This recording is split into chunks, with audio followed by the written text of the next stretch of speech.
Welcome to the Investor Fuel Real Estate Investing Show, where I interview the nation's top real estate entrepreneurs, industry leaders, and other amazing entrepreneurs to help educate and inspire you to take your business and your life to the next level.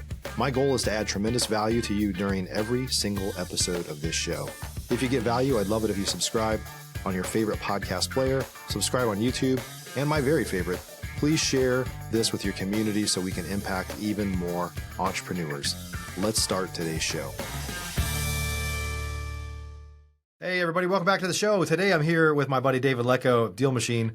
We're going to be talking about 7 secret data lists to go after that you might not be targeting right now. In fact, you're probably not. So going to be an interesting conversation. Maybe we're going to find a couple jewels in the rough here. David, how are you, my friend? I'm doing really well. Thanks for having me, Mike. Yeah, good to see you. It's been a little while. It has been.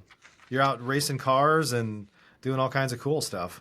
That's right, and focusing on a lot of investor data, and I did 7 real estate deals as well last year, so yeah. I think it was my best year yet. Yeah, awesome. Hey, before we kind of jump into this, maybe talk about a little bit about your background, how you got here, for folks that don't know you. Yes, so man, back in high school, I noticed some kids had nicer cars than I had. I had a 96 Chevy Lumina. It was a great car, but why did this guy, Max, have sports cars? You know, I knew I wanted that stuff, so I had to go seek answers. I ended up reading books like 4 Hour Work Week, Rich Dad, Poor Dad, and really got turned on to the idea of business. It wasn't until after college and I got my first job for an entrepreneur who had a 20-person company. I noticed he had rental properties, and I was like, why do you have rental properties instead of stocks? And he said, well, the stock market goes up and down, but if you buy the rental property right, you manage it well, it's always going to cash flow. And his goal is to retire by 40. And I thought, man, that sounds pretty good. So I set on a journey to go figure that out myself. I couldn't find any houses that would cash flow, but luckily I ended up going to a real estate meetup. They said, you need to go off market. So I was doing that, writing down addresses of houses in a notebook, but ended up missing out on what could have been a great deal. It was rundown houses I was looking for, but I drove by a couple months later, and it was being worked on. So I rushed home to see if somebody bought it. They did. It was a great price, but I hadn't even reached out and sent a postcard. So, 7 years ago is where that time frame is now. I built this tool for myself. It would let me pin the house, send mail to the property owner, so that I would never have that problem again, where I kind of struggled with the follow through. And so, I found out that person who ran that real estate meetup, they wanted to, they heard about what I had created for myself. They were like, "How I want to try that. I'd spend $1,000 to do any marketing." And I was like, "Oh shoot, okay." Figured out. I put it on the App Store. It was never meant to be a business, but she paid like $700 for a certain number of postcards, and people started slowly finding out about it, and it became Deal Machine. And we became known for the Driving for Dollars app. It was a perfect app. That it was just good product market fit. Right time. We attracted thousands of customers with no marketing, just word of mouth. Yeah. But as markets mature, there might be a limit to how many people drive for dollars. I know one of the things that we learned was driving for dollars is a great strategy. A lot of beginners are using it. They're being told to do it, but there wasn't an app for that. So because we made their job easier, we made doing what they were already doing easier. It was perfect, right? It just caught fire. And so that was really great. But when it came to the more advanced investors like yourself, members of Investor Fuel, et cetera, I think that they all know driving for dollars is a good thing, but they weren't already doing it, right? Because it's not like a strategy that's easy to scale. So they weren't already doing it. And we spent a good year or two developing a system for advanced investors to go build driving for dollars teams. You could have 300 people in the app, and we invested a lot of time building that product so that we could help advanced investors, do that. And it didn't really go so well, Mike. So we actually wasted, millions of dollars building that out, and it never took fire. And we've actually pulled it back, and it's not really in our system anymore, so that it's easier for us to maintain, right? The more features you have, the more cluttered it can become, the harder it can be for somebody to know what's what. And that was a big learning lesson for us. And on that journey, I really discovered that if you make it easier to do what people are already doing, that's a good idea. But Right. if you're trying to change their behavior, that's not a good idea. You know what I mean? And that's Yeah. what I really learned from that. But I would say what I want to talk about today should help a lot of investors on my humble learning journey. Was so we figured out a lot of investors, big or small, they need a really great data on phone numbers and on properties. Right. And so, Because David, hey, correct me if I'm wrong. So on Deal Machine, I know you're talking about mail, but you could, as you evolved, you could call and message people from the app. Is that correct? well, historically, we always had the traditional button where you could pay 8 cents, and now you have some phone numbers related to the property that you Right. can call, right? Yep. So we really put our head together to figure out, well, how can we make that better?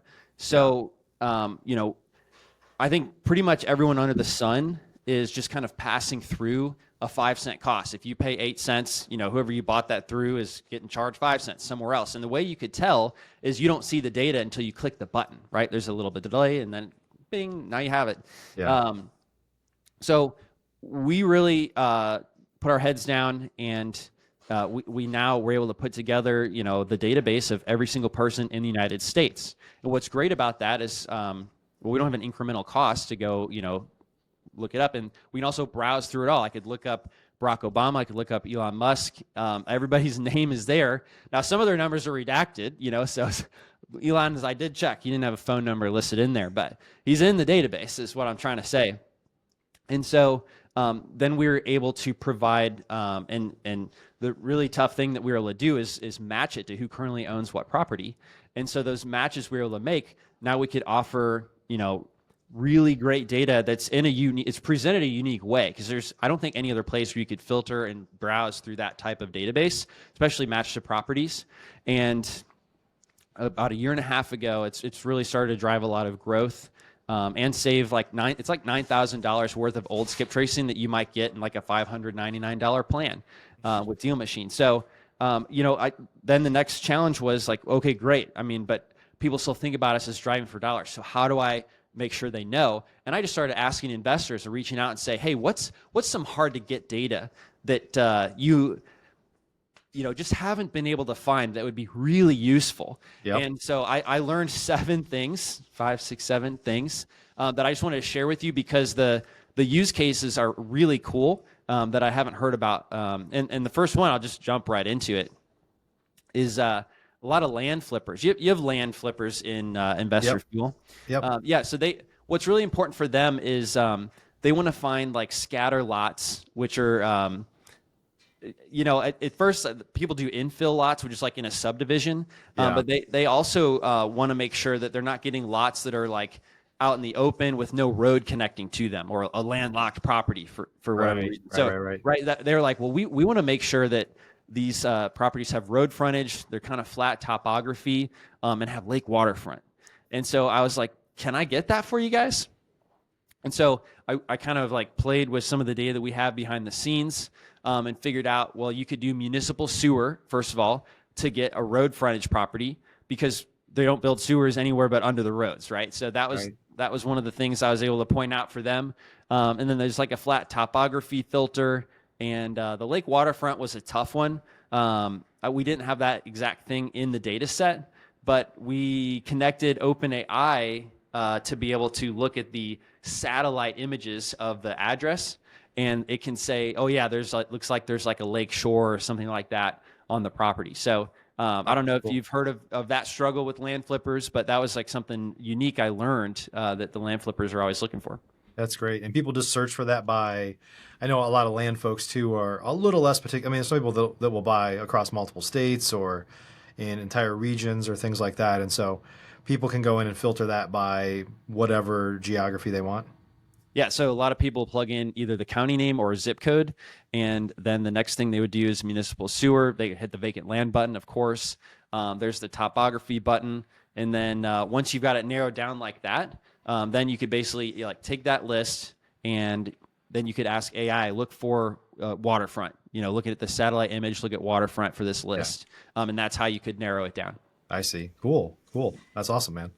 So what's the next one? What's number 2?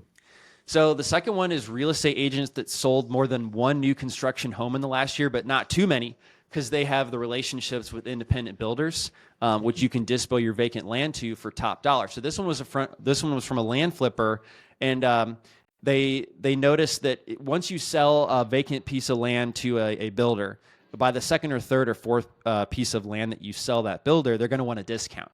And that's not what you want when you're trying to maximize your profits as a wholesaler. So what they wanted to do was create a strategy for their team to build relationships with the realtors that tend to represent the many, many independent builders that are out there, right?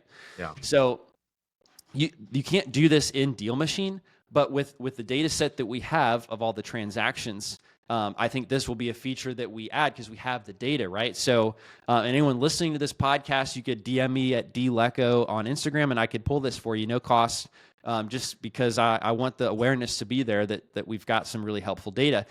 And so basically they wanted me to pull the real estate agents in their zip code that had sold more than one new construction in the last year. But like if there was a guy who sold 136, we filtered him out because he must be representing like a big builder, right? If he's doing that many new construction homes. So I thought that was really, really cool that I was able to help them get that they'd never been able to get before. How do you know if it's new construction? I mean, I guess just based off of the year built. Year built is the filter in there. Yeah. And that's the cool thing about this exercise. When I was asking people, like, if I could wave a magic wand and give you any data you want, what would it be? And then I'd just take what they said and try to figure out, well, the data I have, like, how would that translate, right? So it's year built, current year, or last year is how you would do that. Yeah, that's cool. That's awesome. And also for land folks, right? I mean, that's primarily who is using that. It was another one for land. These are not all for land folks, but yes, those two happen to be for sure. All right. What's the next one on your list? So the next one was asked by my buddy Noah in Indianapolis. He's like, you couldn't by chance pull the list of property managers, could you? And I was like, well, I think I can because we have people's profession and we also have every LLC. So I could filter all the LLC. The good thing about property management companies is like most of them have the word property management in the company. So I found like 320 LLCs with the word property management in them. And then it's matched to that database we have of every person in the US, right? So I was able to give him at least the people who were the officers or owners of the LLC. Sometimes there's one or more.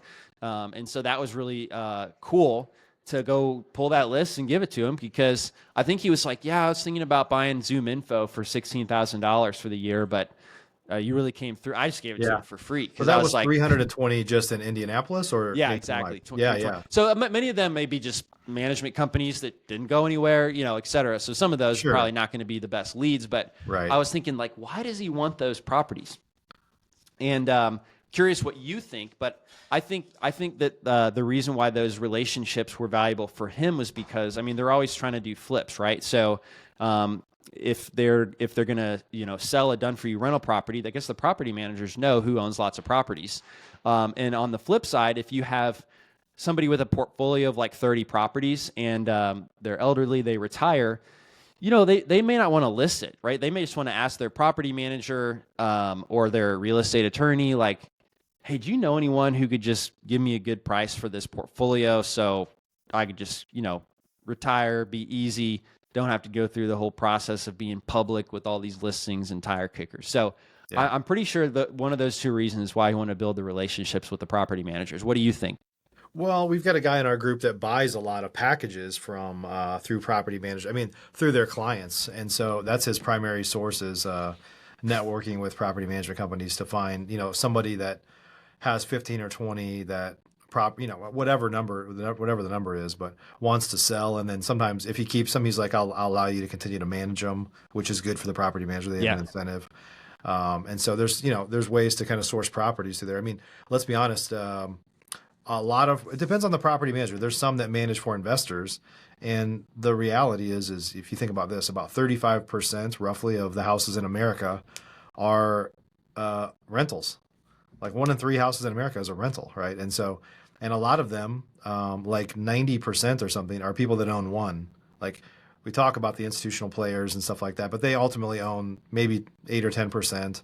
So maybe it's 85% of the properties in America are somebody that just owns one. It's like they grew up in the house and they inherited it, or they moved up to a second house and kept it, or they're in the military and got relocated and kept that other one as a rental. So it's a lot of people that own one or maybe two, right? Yep. And for those guys, you talk about the definition of a tired landlord. I mean, if you have one or two properties, it's either okay for now or a nightmare. Like it's never like going great, you know? Oh, I know.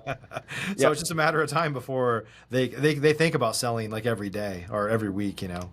Yeah. So if you just have one or two, you're typically not going to be following the best practices, or you inherited on an accident. Or you got, you know, I mean, in my portfolio, every once in a while we have a $20,000, $30,000, $40,000 make ready, and it sucks, but I've got a whole portfolio of them that offset that. If you've got one and you have a $30,000 make ready, you're ready to burn it down, you know? Yep.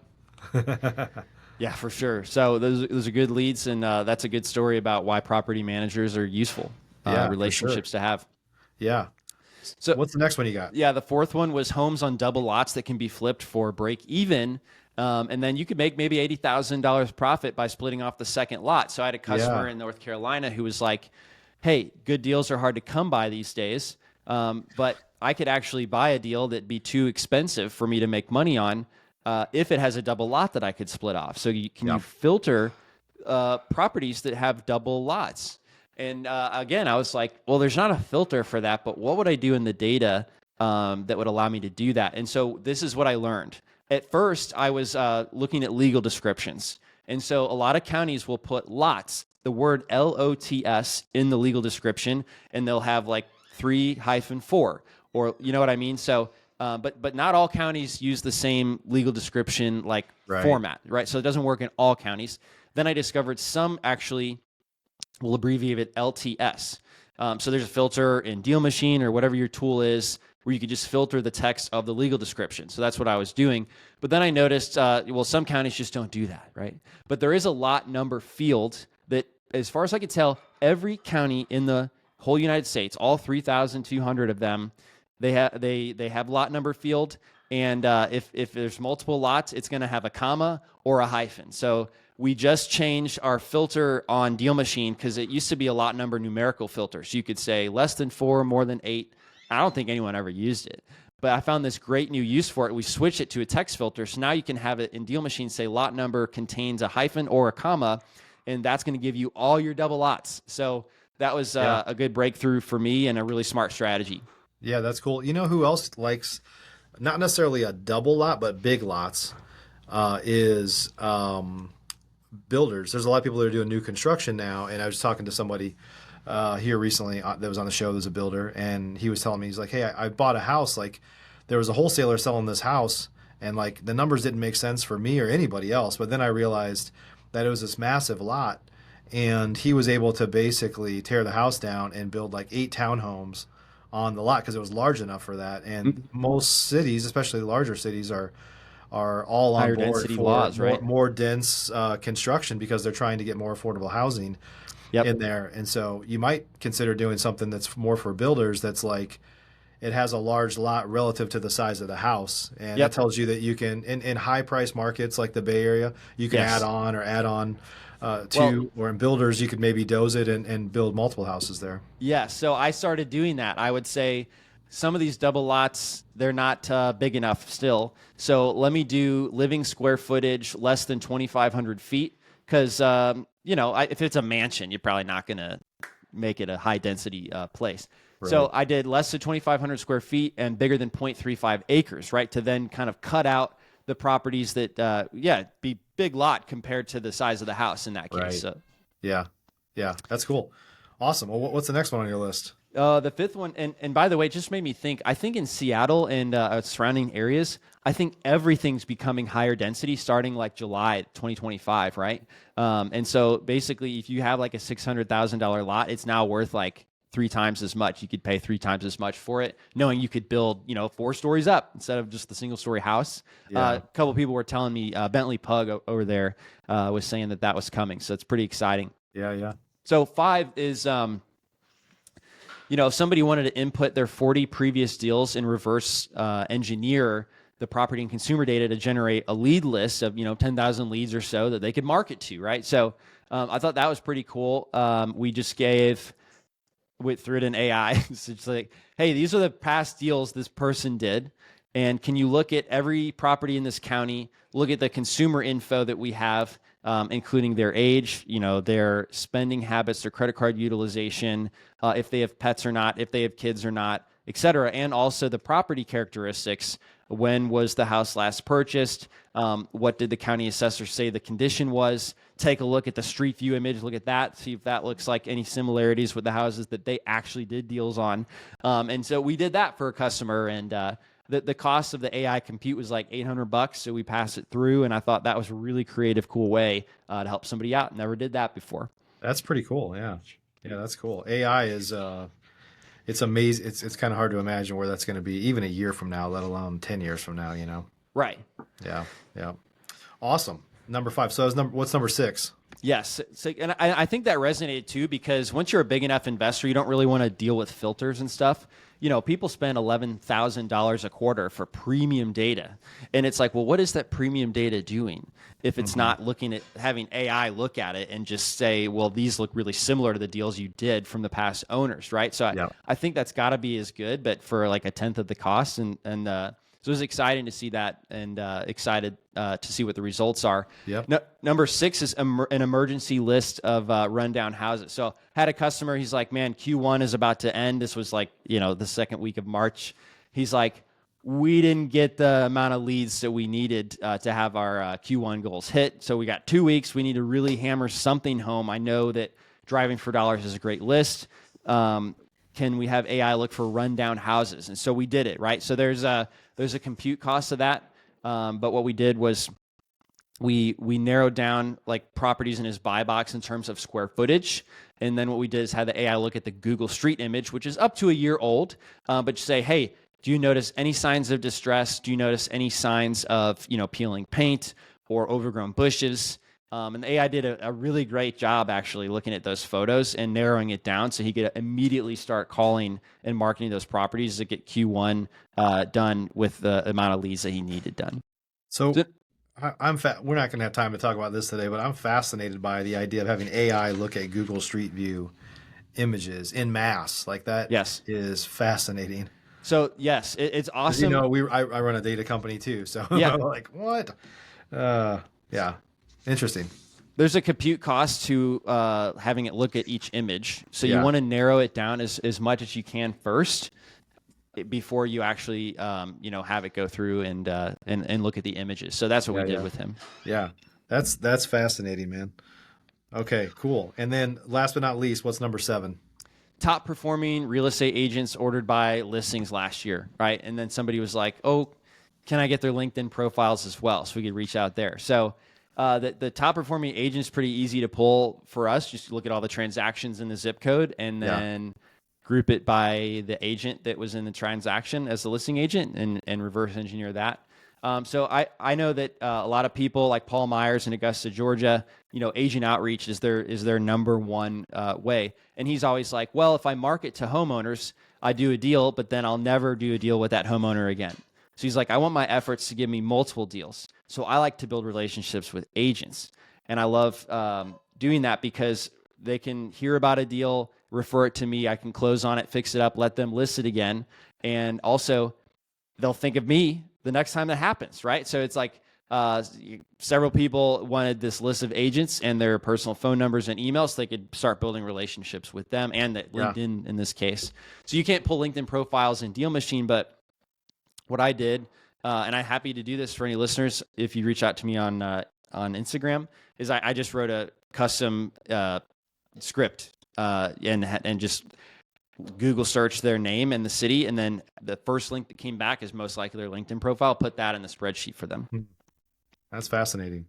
So where do you think things are going from here with ability to use AI and all sorts of other tools, machine learning and stuff like that? Like where you're into real estate data, I'm into real estate data. There's a lot of people that are fascinated by this. Where are we going from here?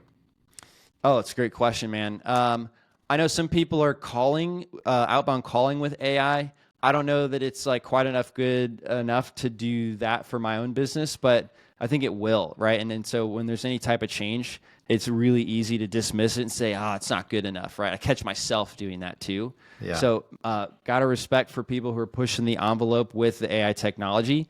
And I think you've really got to embrace it. Otherwise, I mean, that's the one thing that you always expect in life is change is always going to happen. So people laughed at the BlackBerry because people liked feeling where the buttons are. Now there might be 1 or 2 people with a BlackBerry in an audience of 500. So that's kind of what I think Probably of. less than that. Yeah. Yeah. Are there negative things like, people might lose their jobs? Well, I mean, you could see driverless cars here in Austin, and I'm sure Dallas, where you're at, right? You got the Waymos going around, and I know Tesla just said this year Elon's confident that the Model Y will drive itself straight from the factory to the user's home, and they're opening their ride-sharing app as well, so you could put your Tesla on there and get a ride. So, I mean, it's already actually here, so you've got to think a lot of people doing those gig jobs are going to need to do something else. But it kind of frees you up to do something, more proactive. If you look at farmers, everybody was doing farming jobs 100 years ago. And then we had, the tractor invented and now 5% of the population might be doing something related to farming. So it's just elevated all of us to be able to then drive Ubers and, do real estate and just all kinds of other stuff. So I'm excited to see what comes of that and working on embracing it and using AI every day. Whenever I have a search query, instead of going to Google, asking ChatGPT is one thing I'm doing to make sure it's on the forefront of what I'm using. Yeah. Cool, buddy. Well, if folks want to learn more, you guys have some really cool things going on. If they want to learn more about you or Deal Machine, where can they go? If you want to learn more about Deal Machine, dealmachine.com. And again, if you want any of this custom data stuff, DM me on Instagram. Not all of it's available in Deal Machine, like the real estate agents, for example, but I could pretty easily put that together for you and would love to. And for that stuff, no cost. Would love to just get that out and help you guys. Yeah, cool. Well, David, thanks so much for spending time with us today. Yeah, thank you, Mike. Always good to see you. Yeah. And everybody, if you're not, like we said here, if you're not embracing AI, if you're not embracing technology, you're going to get left in the dust. So, it doesn't mean that it's easy. It doesn't mean that it's where it needs to be yet, but the early adopters are the ones that are going to come out ahead. So make sure you're staying on top of it. So I appreciate you guys a bunch. We'll see you on the next show. Thanks for joining us for today's show. You can learn more about the amazing benefits of the Investor Fuel Mastermind community, including surrounding yourself with hundreds of other rock stars, 100% financing on your deals, and members-only discounts from vendors you're likely already using that, as a member of Investor Fuel, will save you more than the cost of your membership. Visit investorfuel.com to learn more. You can also check out the show's notes for access to free resources, how to get access to world-class lead generation, and even how to work with me directly one-on-one. Don't forget to subscribe so you never miss another episode. See you on the next show.